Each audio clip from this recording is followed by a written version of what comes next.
এই এক ঘটনা, এই ঘটনাকে কেন্দ্র করে সারা দেশব্যাপী অনেক বড় ধরনের একটা সিন্ডিকেট হয়ে গেছে। কিন্তু এইখানে সবাই যেভাবে নেগেটিভ দেখাচ্ছে, আমি এইখানে নেগেটিভের কিছু পাচ্ছি না। তো এখন আমার প্রশ্ন হচ্ছে যে একজন মানুষকে আপনি পছন্দ করেন না, তার জন্য তার নামে যে মিথ্যা বদনাম করছেন, সেটা কি ভালো করছেন?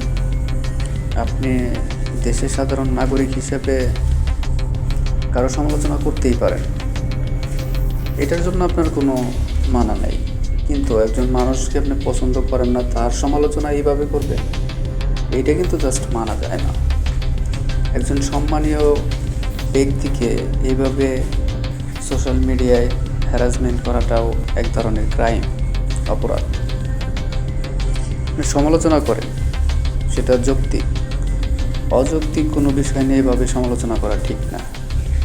এটা আমি আমার ওপিনিয়ন শেয়ার করতেছি। আপনি আপনার ওপিনিয়ন শেয়ার করতে পারেন, কিন্তু এভাবে কেন? মানুষের সমালোচনা করার জন্য আরও অনেক টপিক আছে, ওই টপিকগুলো নিয়ে করেন।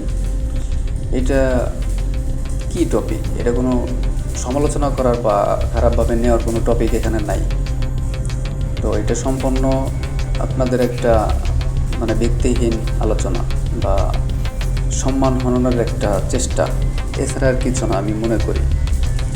আশা করি দেশবাসী এটাকে বুঝবে, দেখবে, তাদেরও জ্ঞান আছে, তারা এই জিনিসটা অ্যানালাইজ করবে।